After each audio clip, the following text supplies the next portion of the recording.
alaikum everyone. Welcome to RG Jasmine Talk. I'm Lena, this is my co-host Rachel.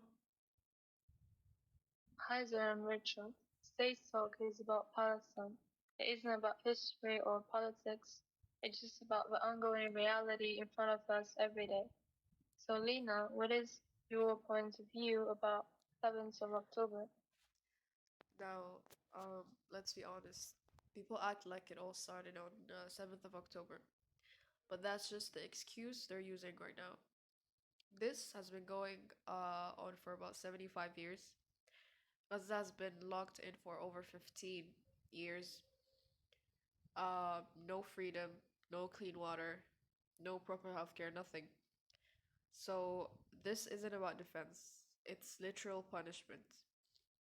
Families are gone, kids are being killed, homes turned into dust, and they still call it self-defense. So logically, one day didn't cause all this. It just gave the world something to point at while ignoring everything that came before and everything that's still happening. So um, this isn't new. It's a system built on controlling people, dehumanizing them, and justifying violence by calling it security. Um, it's just not justice, It's not even complicated. It's just wrong. So yeah, this didn't start on 7th of October. Um, but what's happening now is just as horrific. So what do you think is actually happening on the ground, Rachel? What like what do you think people added or people attitude should be toward everything that is happening right now? Well, I think what is happening there is just as you said previously, it's not complicated. Every person with a logical mind can see that it's just oppression, occupation, and genocide imposed on a group of people. Mm-hmm. What I want to mention is that you mentioned 7th of October, and I want to add a point which is after 7th of October, people started to condemn Hamas for attacking civilians of Israel on 7th of October. So what I want to say is I understand the intention behind this, which is to condemn any violence against civilians on both sides. But I also think that under this particular situation, condemning Hamas without addressing the decades of oppression, occupation, and uh, and massive killing is very unfair and very hypocritical. Yes. So, also another point is that um, people always talk about, especially Zionists, always use the term Israel's divine title deed of the land. But I personally think this idea is totally ridiculous. And the idea of historical land is just not a proper excuse to justify the massive killing and war crime that is committed on the Palestinian, on the original people who are living on that land. Uh-huh. And you asked me how people should react towards the whole thing.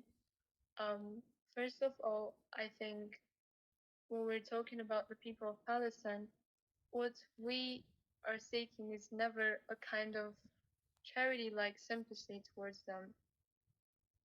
All the logic starts from the point that we started to realize that we are them and they are us. Mm-hmm. What I mean is that every single one of us is a part of humanity, and I believe that we are all like sisters and brothers. Yes. So one day, what we're hoping is that one day, when we're seeing the suffering and the pain of the people of Palestine, we can actually feel like it just feel like our own pain. And that's how all the action starts.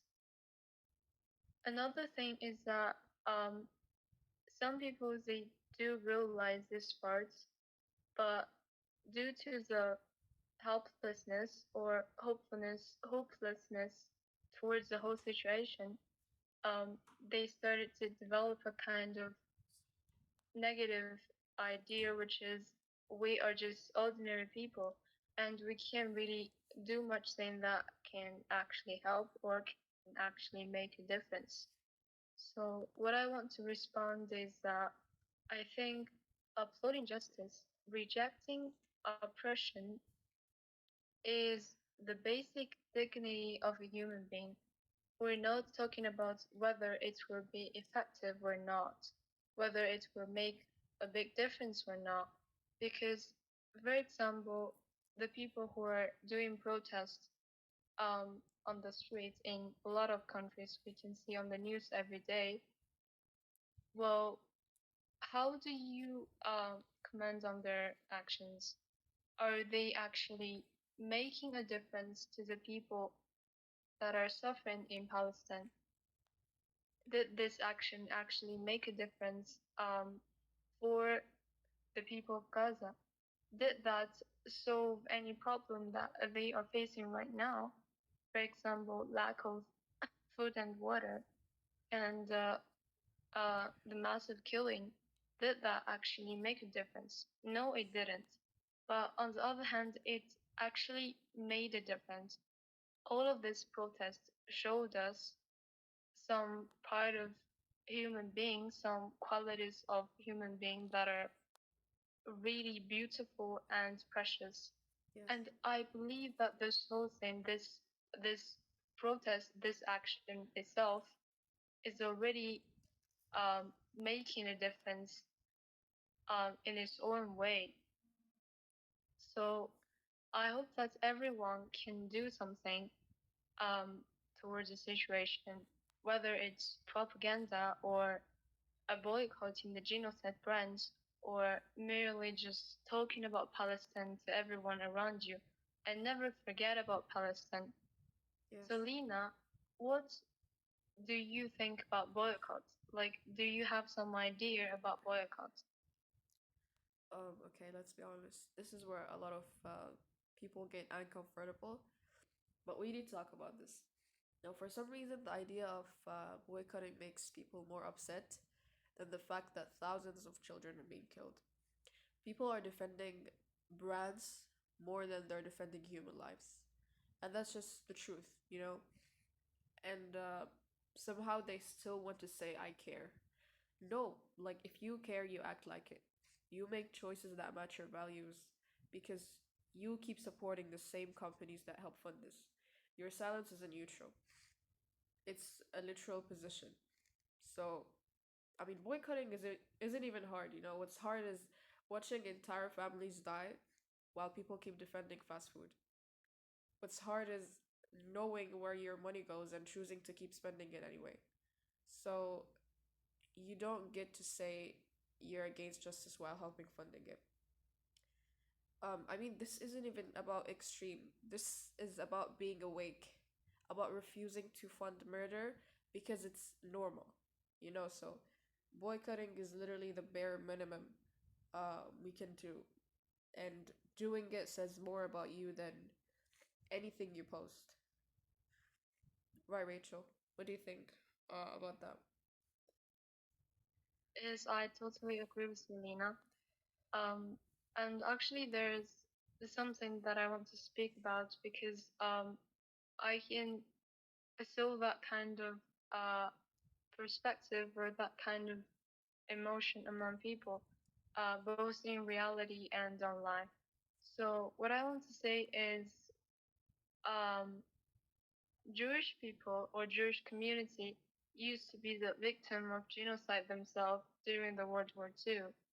And now, because of the genocide or the massive killing committed by a group of Jewish, which are the Zionists, on the Palestinian people, some people started to say that I started to say that some people would say, well, that even better if all of them died during the World War II, or and now we actually support whatever uh, Germany did to the Jewish people during the World War II. And Uh-huh. I find it very, um, very illogical actually, Yes. because why are we here? Why are we talking about Palestine, talking about boycotting? Is that our ultimate goal is that we want to be people that are guided by reason, that are reasonable, that are logical, and that are uploading justice, but not to spread random hatred towards a specific community. Mm-hmm. Well, I want to say that uh, anti-Zionism does not equal to hate every single Jewish.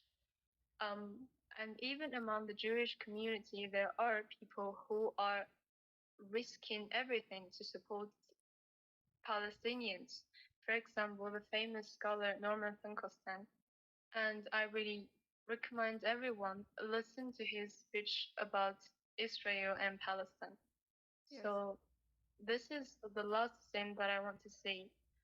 We don't want to be emotional. We don't want to be uh, guided by wrong thing, where we want to be people who are actually just and logical. Yes. Totally agree with you, mate. That's really true. And, most importantly, stop acting like this doesn't affect you. If mass killing isn't your problem, then what is your problem? Exactly. I I invite everybody to just um, don't use any excuses. Just face the reality head on and open any news media that you can find on your phone, Mm-hmm. and then face those reality, those dying kids and women in Gaza, those people who are those innocent civilians that are killed, those reality of occupation, all of this, just face them. All of the people who are arrested on the streets simply because they take part in a protest against killing kids. Face all of those reality and realizing that you are part of mankind and realize that this is your responsibility, and don't use any excuse to try to justify your lack of responsibility. Try to respond to the whole thing in your own way from today, whether it's doing propaganda or talk about Palestine or put a Palestine flag maybe on your car or Yes. somewhere, or just boycotting those genocide brands, or at least stay awake and never normalize genocide or massive killing. Yes. And thank you.